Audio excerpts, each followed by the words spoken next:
Olá pessoal, então vamos para mais uma gravação de uma resolução de problema de equilíbrio tridimensional. Então o problema que a gente vai resolver agora é o 367, tá? O 367 então mostra um mastro vertical que suporta essa força de 4 kN, que está alinhada com o eixo Y, né, na direção negativa do eixo Y, e ela está restringida por dois cabos fixos, BC e BD, nessas posições que a gente está marcado. Então observem que o ponto C está ali sobre o eixo X e o ponto D está nesse ponto D está em uma posição qualquer ali com as cotas todas definidas aí para vocês, tá?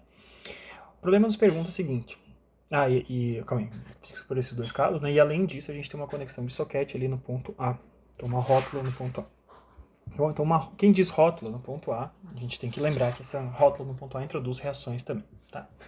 Então, para que esse cara esteja estático, né, a gente teria que ter reações de apoio ali no ponto A para garantir que esse cara esteja parado, tudo bem? O problema nos desafia, contudo, a não resolver todas as reações de apoio possíveis. Ele não faz a pergunta. Calcule qual é a tensão T1 no cabo BD. Então, qual é a tensão no cabo BD? Isso pode ser conseguido utilizando apenas uma equação de equilíbrio? Então, esse é o nosso desafio, né? Então, em outras palavras, seria: calcule as reações de apoio de forma que a primeira equação que você vai utilizar te permita achar diretamente a tensão 1 em BD, que eu não estou mais interessado em nada demais. Então, não precisa achar quanto é que vale a tensão 2, não precisa achar quanto é que valem as reações de apoio no ponto A. Tá bom? Bom, como todo problema tridimensional, e assim, rigorosamente tridimensional, não um problema que pode ser tão claramente resolvido, ou que não haja tantas vantagens assim para a gente resolver projetando ele em duas dimensões, uma coisa que é bem comum e bem fácil, deve ser uma prática boa para vocês, é a gente começar traçando, né, identificando as coisas importantes do nosso problema, tá? Então perceba que ele está perguntando coisas a respeito dos cabos, tá? Então, e além disso, no ponto A a gente tem várias outras reações diferentes. Então uma conduta natural seria a gente encarar o que acontece, quais são os momentos gerados com relação ao ponto A, de forma que a gente não precisasse entrar na conta com as reações que aparecem nas direções de x, y e z, que são independentes, né, no ponto A. Então ali no ponto A a gente deveria ter, né, quando a gente faria o diagrama de corpo livre, traçaria três reações de apoio, uma na direção de x, uma na direção de y, uma na direção de z, e todas elas são potencialmente independentes. Como eu não estou interessado em calcular essas reações, como eu estou interessado nas forças dos cabos, fazer um somatório de momentos com relação ao ponto A é uma coisa que faz sentido. Tá? Então, pensando nisso, né, como é que a gente constrói isso? Lembrando que a gente está em três dimensões, a gente vai precisar utilizar aqueles formatos, o formato de produto vetorial mesmo, né, para achar momentos das forças.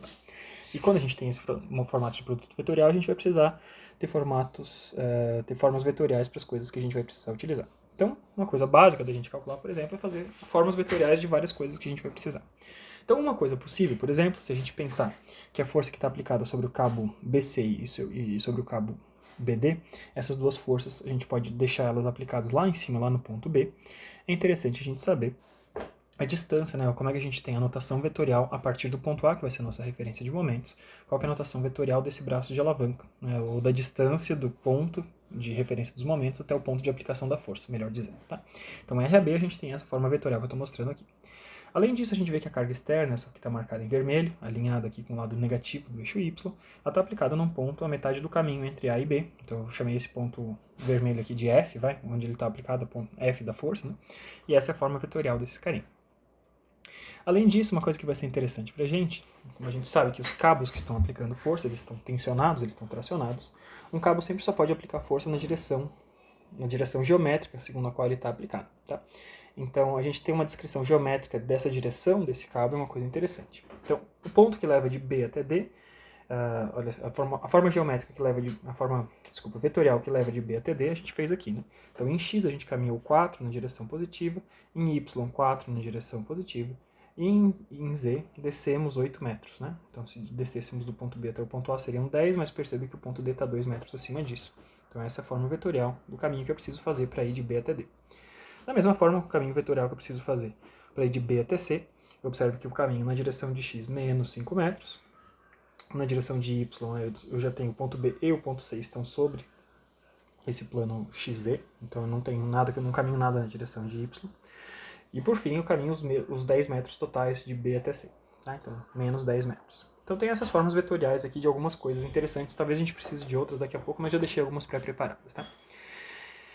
Especificamente pensando nas forças que a gente vai ter aplicadas nesses cabos, né, a gente sabe então que esses cabos serão tracionados, e eles têm, então, uma magnitude de força aplicada nele, segundo as orientações como essa. Então, além das formas vetoriais dessas direções, é interessante a gente ter os vetores unitários nessas direções de BD e de BC, que são onde definem os cabos, tá?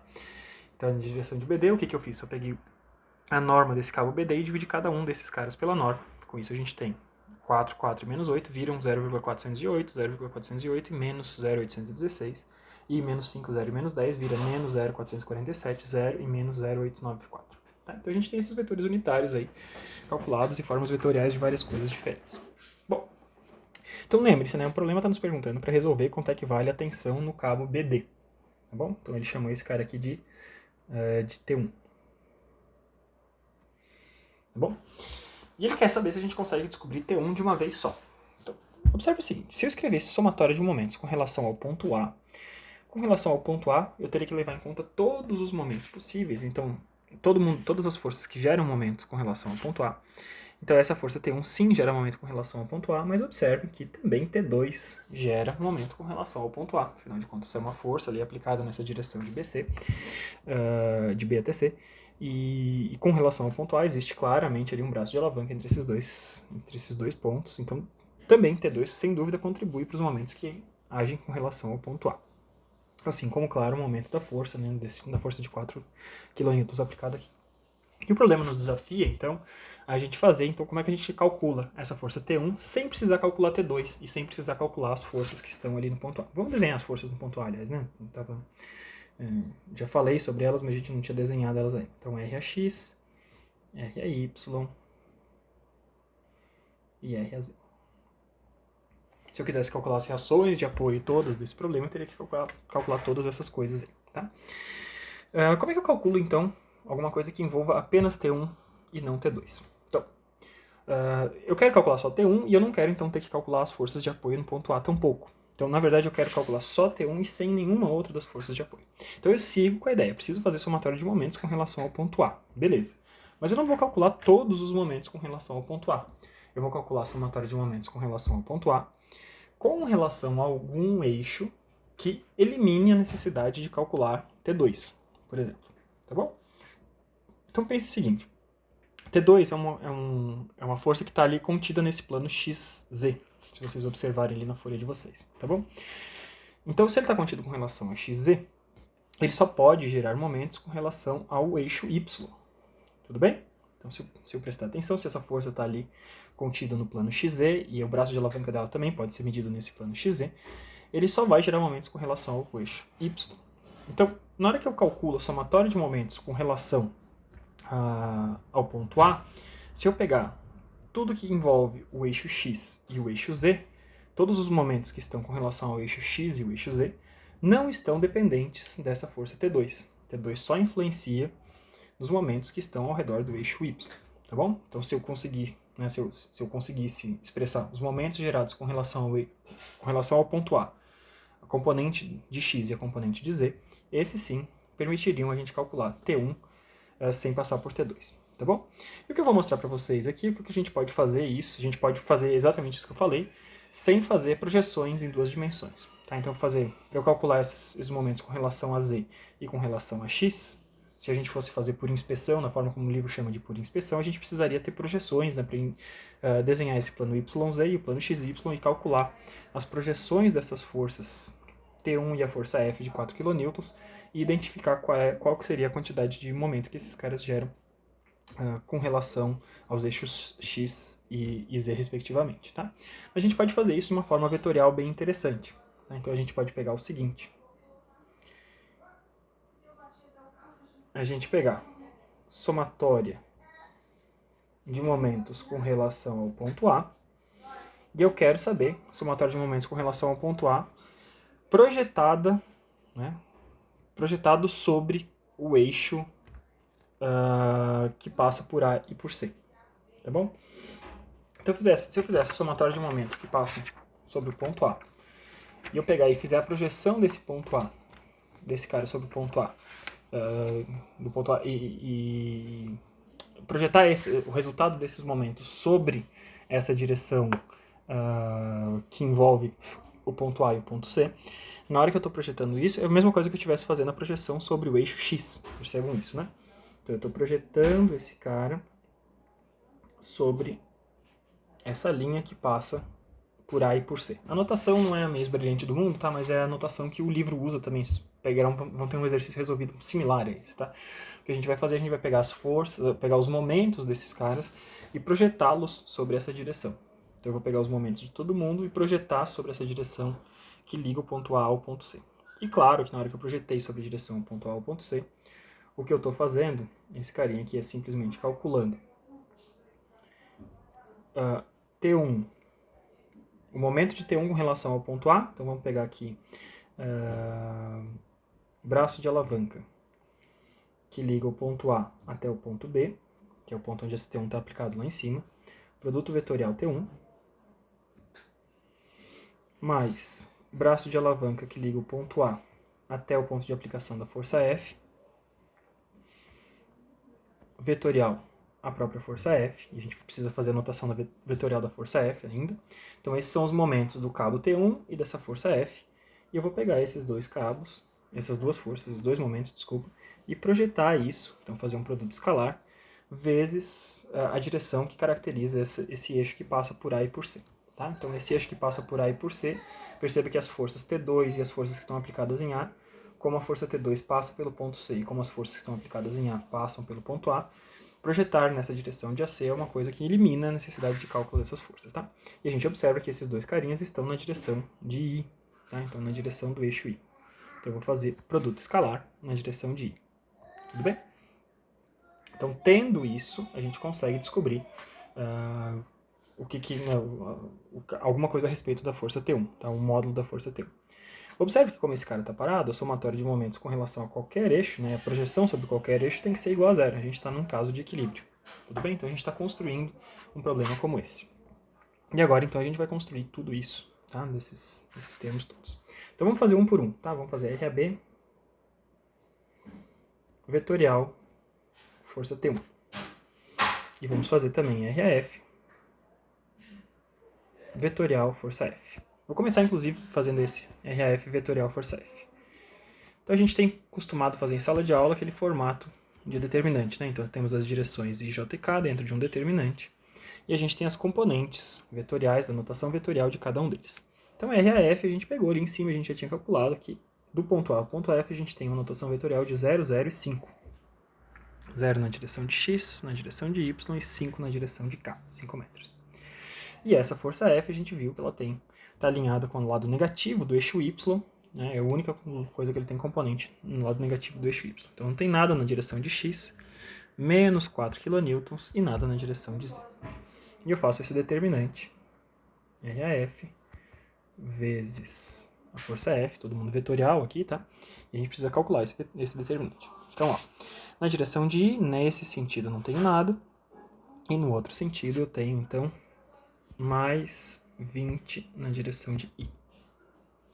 Na direção de J, na diagonal principal a gente não tem nada, na diagonal oposta a gente também não tem nada, e na direção de K, na diagonal principal a gente não tem nada, e na direção oposta a gente também não tem nada.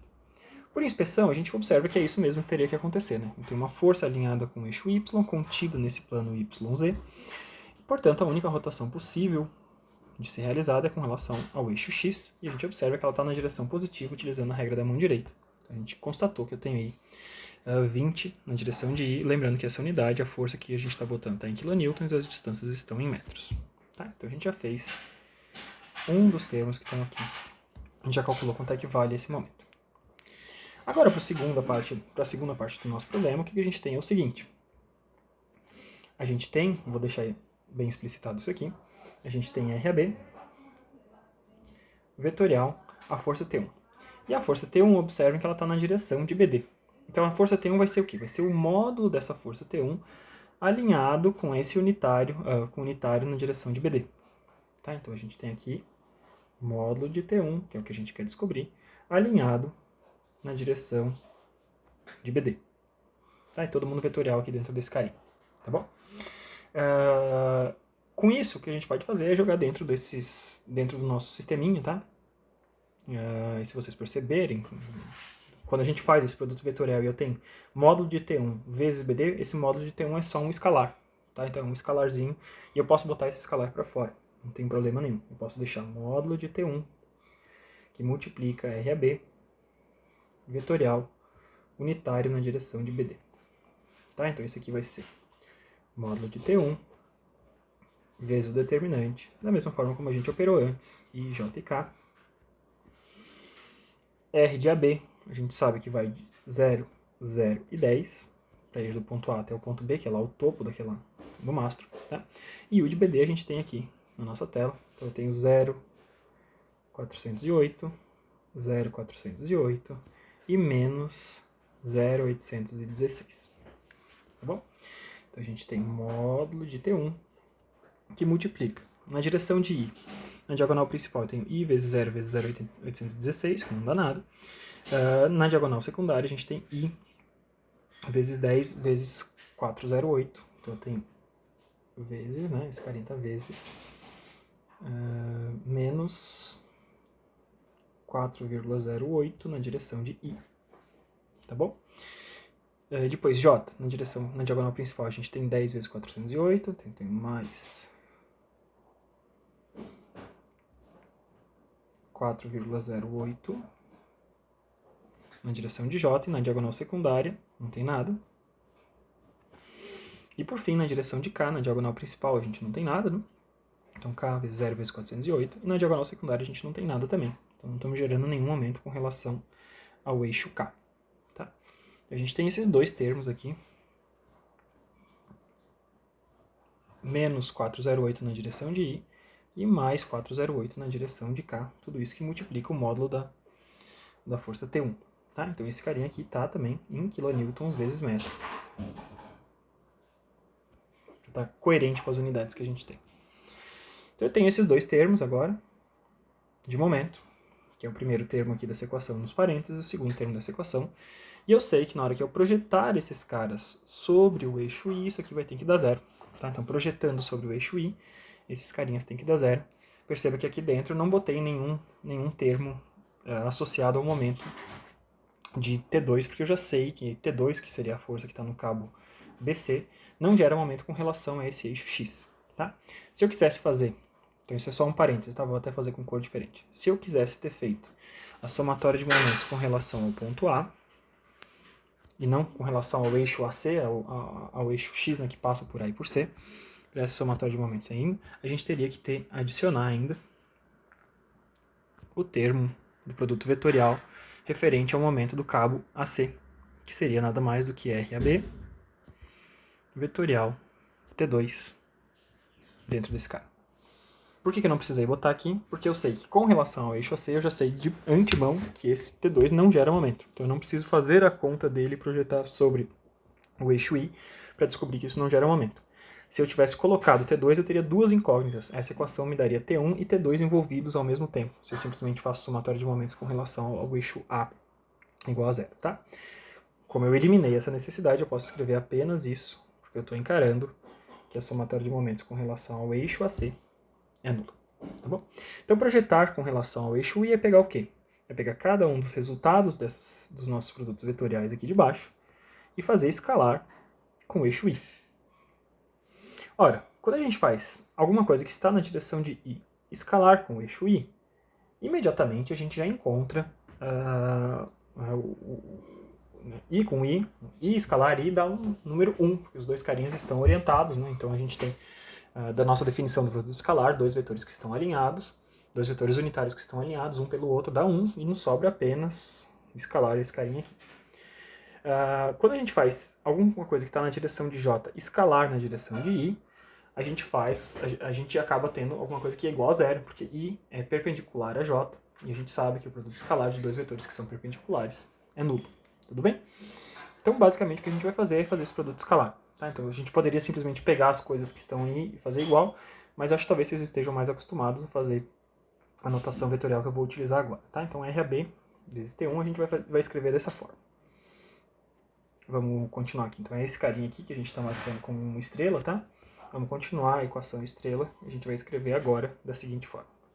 O primeiro produto vetorial nos deu que eu tenho módulo de T1, vamos botar esse cara para fora, né? Módulo de T1, vezes menos 4,08 na direção de I, mais 4,08 na direção de J e nada na direção de Z, mais o segundo produto vetorial, que é esse RF vezes F, me dá 20 kN na direção de I, nada na direção de J, nada na direção de K. E isso aqui é uma equação vetorial que eu estou fazendo escalar com o eixo I, ou seja, com 1, 0 e 0.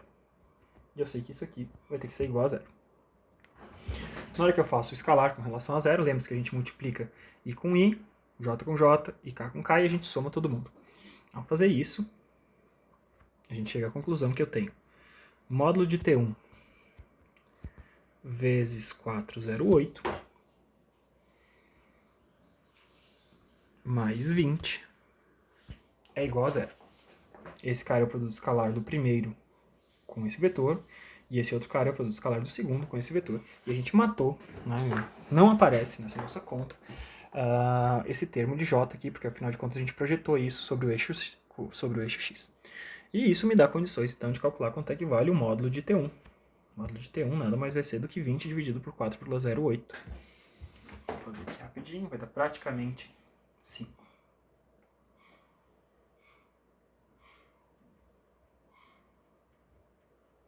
4,9 kN. Ou seja, a gente descobriu o módulo dessa força, o módulo da tração no cabo BD, sem descobrir nenhuma outra reação de apoio. Tá já? E a gente fez isso fazendo essa projeção dos momentos na direção de A sobre uma direção que eu sabia que eliminava essa outra tração no cabo. Tá já? Se eu tivesse interessado nas outras componentes de momento desse cara, nas outras componentes de momento, nas outras reações de apoio desse nosso sistema, a gente poderia simplesmente fazer isso que eu acabei de falar para vocês, fazer somatório de momentos com relação ao ponto A, não projetar isso com relação a nada, e inserir esse termo de RAB vetorial T2, e a gente faria componente por componente cada um deles, tá bom? Eu descobri também RAX, RAY e RAZ, então depois de ter feito isso tudo, a gente poderia simplesmente fazer somatórias de força na direção de Y, direção de X e direção de Z, e a gente conseguiria encontrar quanto é que valeriam essas outras reações de apoio ali no ponto A, para a gente equilibrar esse sistema como um todo, tá bom? Problema interessante, né? A gente utilizou agora formas vetoriais que a gente não tinha utilizado antes, e especificamente a gente se colocou o desafio de encontrar uma força específica sem envolver todas as reações de apoio possíveis, e para isso a gente discutiu como é que a gente faz essa projeção de um momento total com relação a um determinado ponto, projetar isso sobre um eixo que passe por esse ponto, de forma que a gente consiga eliminar outras forças que passam por esse eixo, tá? Nesse caso, né, a gente argumentou que ele não faria, era impossível fazer essa força T2 fazer a estrutura girar ao redor do eixo X, mas mesmo que A e C não estivessem sobre um eixo X, eu conseguiria eliminar essa força de T2 se eu projetasse sobre o eixo que passasse por esses dois pontos, pelo ponto A e C. Inclusive, essa projeção sobre um eixo que passa por pontos onde ficam os apoios A e C nesse nosso problema, é uma estratégia interessante de resolução de vários tipos de problema de equilíbrio em 3 dimensões, e alguma coisa que talvez vocês possam explorar, tá bom? Daqui a pouquinho eu volto com mais um problema de 3 dimensões. Valeu, gente, de equilíbrio em 3 dimensões.